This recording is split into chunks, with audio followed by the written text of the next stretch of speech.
Shalom Agim, Brother Kamal Mahar here, back at it again.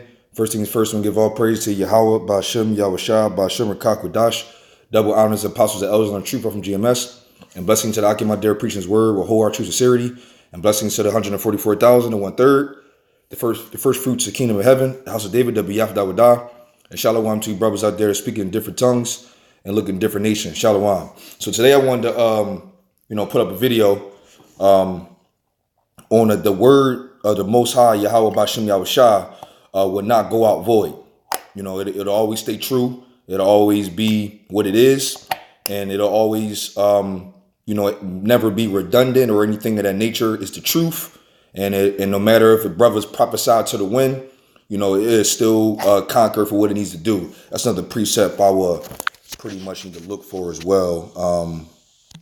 Let me see. Real quick. I should have pretty much tried to find that as well.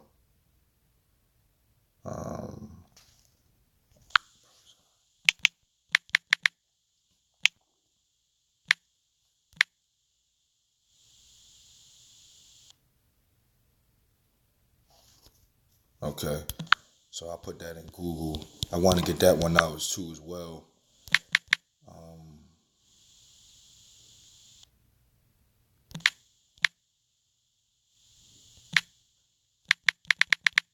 To the wind. There we go. That would be Ezekiel 37. I definitely wanted that one. Ezekiel 37 and 9. So that's very important because, no matter what, that's very important too, because no matter what, when brothers, some brothers make videos and get, one view or no views, and other brothers get a whole bunch of views. But we laying up treasures up into the heavens, into the spiritual bank account. So no matter what, as brothers, put up videos on the highways and hedges and do what they do, the Most High's word won't go out void, even though it seems as if it's not. But it will. The wind will carry the word. And that's how spiritual this thing is. This is Isaiah 55 and 11. And it says, so shall my word. You know what? I'm going to start at 10. For as the rain cometh down and the snow from heaven, and returneth not thither, but watereth the earth, and maketh it bring forth bud, that it may give seed to the sower and the bread to the eater, so shall my word be that goeth forth out of my mouth. It shall not return unto me void, but it shall accomplish that which I please, and it shall prosper in the thing whereto I sent it. And that's heavy right there. So it's like the Lord has the word going out in the manner that he wants it to go out, especially to the prophets. Because when the word comes out of the Most High Yahweh's mouth via Yahawashi, it comes out through the prophets. What's that? Hebrews, I believe. Just to land back on that one. That's how the Most High speaks through his men.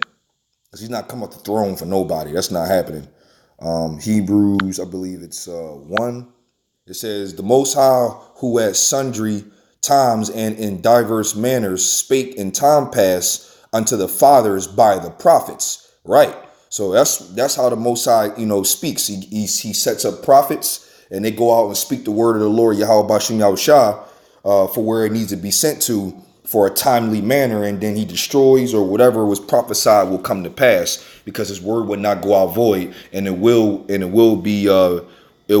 go where it needs to for wherever he sends it. So I'm gonna read that again in Isaiah. Maybe I can go back to this. Isaiah 55 and 11. It says, so shall my word be that go forth out of my mouth. It shall not return unto me void. Right. So, and I like how the verse 10 goes into it, because that's pretty deep. I didn't even, see that until I read it. Rain doesn't reverse itself, nor snow and things of that nature. And once the motion of the growing process of bread and seed and water and things of that nature, it now condensation happens, but it's referring to as in when it's coming down, it's not going to return like, oh, I don't want to go down, I want to go back up. It doesn't work that way.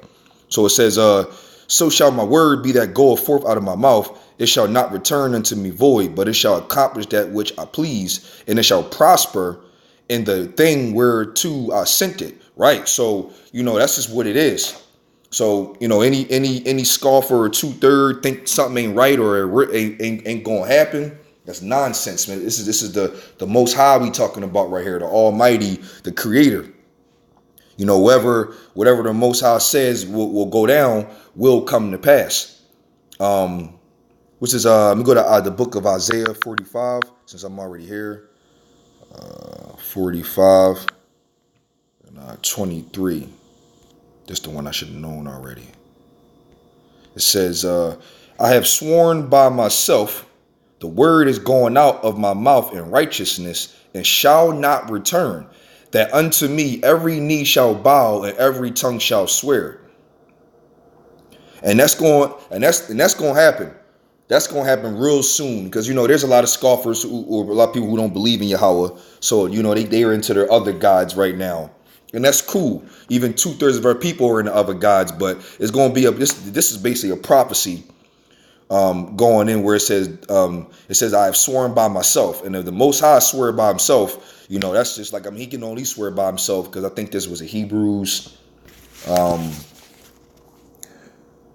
I might mess this one up. I think it was Hebrews 6 and like 13 or so. I'm not gonna kill myself trying to find it, but I think it was like let me see. Oh yeah, I found it. Yeah, it says Hebrews 6 and 13. It says, for when the Most High made promise to Abraham, because he could swear by no greater, he swear by himself. He swear by himself. So, there's no one beside Yahweh, and there's no companion with him. He's by himself on the throne. So when he swore to Abraham, he had to swear by himself. I swear on me that this is what's going to happen. Right, because he's Yahweh. And whatever he says is going to go down on his swear unto himself will go down and come to pass. That's just pretty much how this thing is. And Yahawashi was the word walking, and the words he speaks is truth and light as well, pursuing to John. I'll get into that. So back to Isaiah 45, basically saying the same thing, 45 and 23. The blue letter too. I really like the blue letter. I like dealing with the other one because it has the Apocrypha in it most of the time. But Isaiah 45 and 23.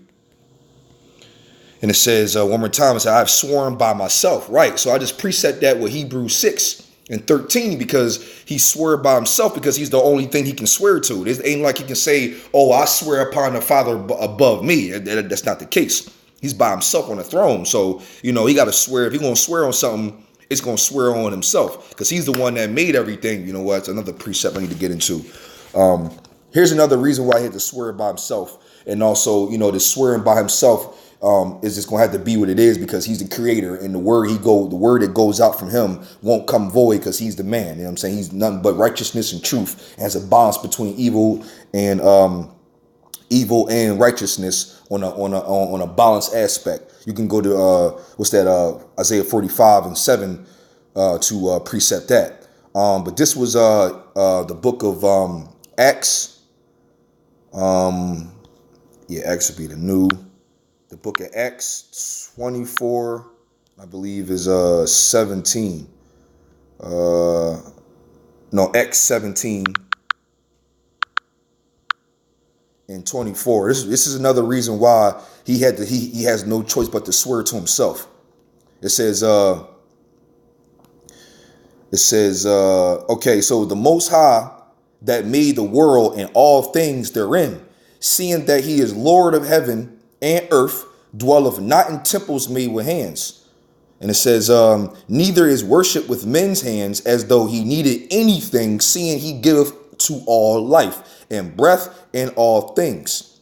Right. So, come on, man. Like, if it wasn't for these men with their hands given by the Most High through Yahawashi and things of that nature, you know what I mean? Like, you can't put the Lord in the box, man. He's the man. He's created all that stuff. So why does he need to be worshipped by man's hand when he made man's hand? You can't put the Most High in the box like that. So that's the reason why he created everything. So I just wanted to bring that out. Let me go to 1 Thessalonians. That's heavy too. That's why the Lord swore by himself. It's like, okay, like what else are you going to swear to? He the one, he the man. First Thessalonians 2 and 13 I got. And it says, for this cause also thank the Most High without ceasing. Because when you receive the word of the Most High, which you heard of us, you received it not as the word of men, but as it is in truth, right? Because the Most High through Yahawashi is truth, because the word is truth, and the word of the Most High, which effectually worketh also in you that believe, right? So it's even more insane when you actually believe in the words of the Yahweh Bahasham Yahawashi. Makes it even more sweeter, because remember, faith without works is dead. So, it makes it more insane. Let me read that again. For this cause also thank we the Most High without ceasing.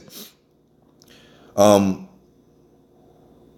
it says, because when ye received the word of the Most High, which ye heard of us, you received it not as the word of men, right? So it ain't the word of men, it's the word of the Most High through the men, if you want to look at it in that nature as well. But as it is in truth, right? So remember, the Most High coming off his throne, he uses his men to speak his word. So, and the words that we're speaking is the Holy Spirit, which is also the 100% doctrine of the true doctrine of the word itself, which is the Spirit, which is truth and life. And it is in truth, and the word of the Most High, which effectually worketh also in you that believe. Right? This is heavy, man. The Lord got this thing set up properly, man. And when you go in this thing, when you actually kind of do research, throughout the Yahawashi Yahawashi for opening your eyes and giving you the spirit to be able to understand, because when you go into different doctrines in general, against what GMS or any other brothers that's actually preaching Yahawashi Yahawashi and the right doctrine, because GMS isn't the only one preaching the right doctrine. I've came across a few camps and brothers that don't rep GMS per se, that has a full doctrine. Shalakia. But when you actually go with this thing and you actually look at other doctrines that's against or outside of what the book is teaching, or what GMS I would say are going after, it just makes so much sense. Like a different doctrine of that the Edomites can be saved. I mean, where's that at in the book where it proves that? Doesn't make any sense, especially when they had a hand in our slavery. It's like, wow, they get to put us in slavery and be the people of the book. That doesn't make any sense. So, that's just like, okay, that don't make any sense. Then you got brothers out there preaching that the chip is a philosophy and things of that nature, but it's physical, where it talks about buying and selling. I mean, things has a way of making sense, but it's also a thing where the Most High blinded people, pursuing in Romans 11. So it's like, okay, it's like, all right, now you can look at this like, okay, you can see who's the men and who's not. It's clear. Do your research, read. It said, blessed is the man that reads. But the Lord got to open your eyes and give you the spirit in order for you to understand this stuff. But for me to understand this truth like this, it's easy to see who going off on a doctrine. You know what I mean? So, you know what? And with that being said, what was that? You know what? Let me precept. Now that I'm into this, let me precept. What is that? Isaiah 55 and 11. And this is another precept that, since I said that, because it said it was another scripture, I think in Isaiah, where it talks about my doctrine will be as the dew, on the earth. But that's okay. John 6 and 63. This is how you know you have the spirit. The water I learned this or remembered this. I know this by heart. This is Yahawashi saying, it says, it is the spirit that quickeneth, the flesh profiteth nothing. Right. And it says, the words that I speak unto you, they are spirit and they are life.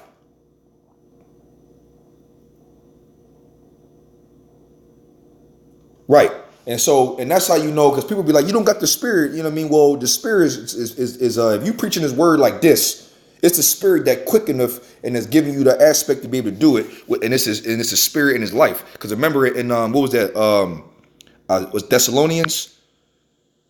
First Thessalonians again 2 and 13. It precepts that as well very nicely, where it says, Right. It says, for this cause also thank we the Most High without ceasing, because when you received the word of the Most High, which you heard of us, you received it not as the word of men, right, but as it is in truth, the word of the Most High, which effectually worketh also in you that believe, right? So it's all about belief thing in general, just like in John, that John goes right hand in hand with that. It says, John 6:63. And look how it precept that very nice. It is the spirit that quickeneth, the flesh that profiteth nothing. The words that I speak unto you, they are spirit and they are life. Every time. I'm going to go 64. But there are some of you that believe not. For Yahawashi knew from the beginning who they were that believed not and who should betray him. And that's cold, because, you know, damn, if that sounds like a 2/3 from the rip. Like, it's like the Most High already know, okay, Yahawashi already know who gonna be who gonna who. That's how you know this thing is ordained. It's like this thing like a lottery, man. Real rap, it's like a lottery, man. Because the member said the Most High, the Yahawashi chooses you. You don't choose the Most High. So it's like, man. So you gotta the water all the time. That's why Isaiah 45:23. Back to it again. Isaiah 45:23. It says in 23. That's why you know you gotta do this. It says no, Salakia. That was wait. Okay, nah, it was Isaiah 23.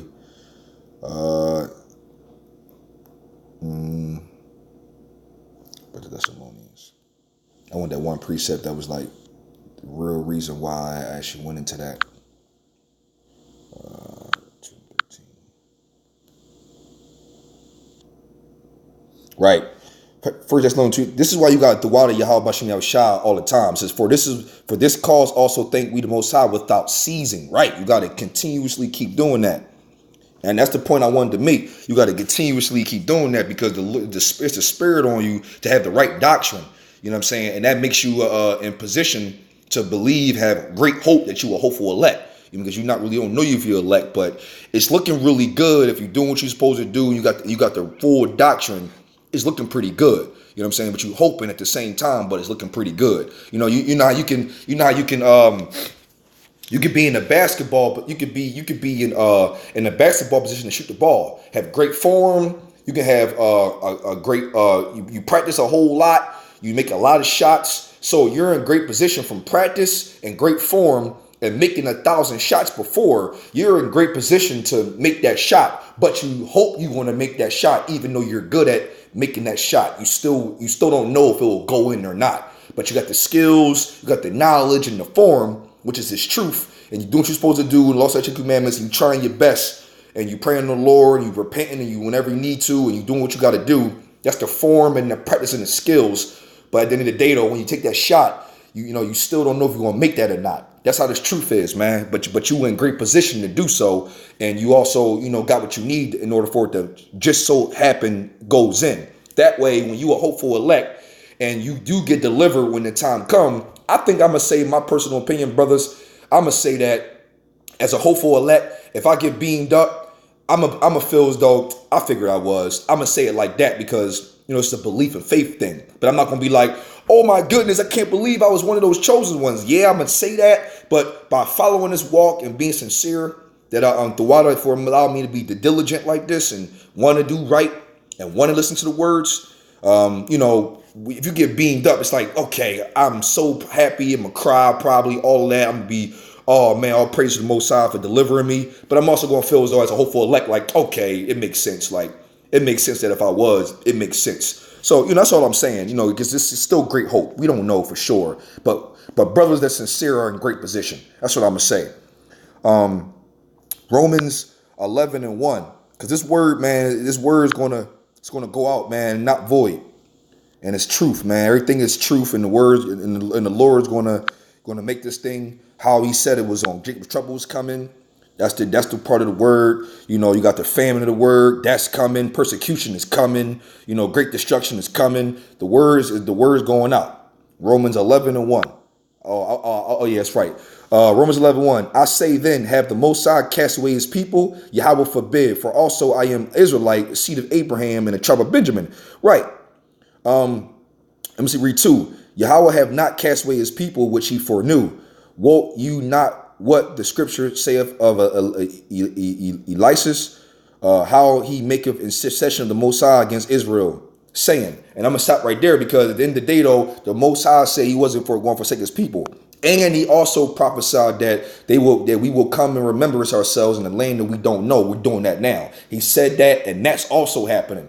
So at the end of the day, though, you said Yahweh forbid on forsaking his people, and he will not. And I brought that out because that's he hasn't. We've been messed up for a while, but he did say that in the book that we want to remember ourselves in a land that's not our own, and we're doing that in Babylon and in South Americas or wherever we are, predominantly America and Babylon. And let me see. I got Ezekiel 37:19. I'm gonna finish this off here. Ezekiel. Let me see.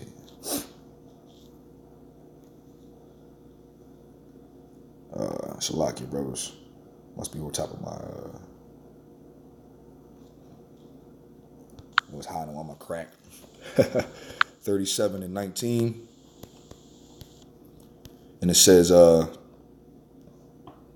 say unto them, thus saith the Lord Yahweh, behold, I will take the stick of Joseph. Let me see. Is that what I wanted? Let me see. Okay, no. Ezekiel 37:9. Then saith he unto me, prophesy unto the wind, and prophesy, son of man, and say to the wind, thus saith the Lord Yahweh, come forth the four winds, O breath, and breathe upon these slain that they may live. Right. The reason why I brought that out is because brothers going to prophesy to the wind, even if they don't have any followers or whatever. The wind is going to carry the word as well. And so, and no matter what, the word would never go out void. No matter where you are or how you preaching it, it's going to be preached out, and the word is going to go to the wind, and the wind going to carry it, and it would not make void. So even if it looked like you're not getting nowhere, that's not the case at all. I want to give all praises to Yahweh, Bahasham, Yahawashi. I brought this out as edifying to the brothers. The word will not go out void. Keep preaching his word. I want to say Yahweh, he is to be, exists, Bahasham in the name, and the only begotten Son, the Lord and Savior, Yahawashi, Bahasham in the name, and the Holy Spirit, the rawchaa, qadash. Double honors, apostles, and elders on the truth from GMS, and blessings to the Akim out there preaching his word will hold our true sincerity, and blessings to 144,000 and 1/3, the first fruits kingdom of heaven, the house of David, the Biyaf Dawadah, and shalom to brothers out there speaking different tongues and looking different nations. Shalom.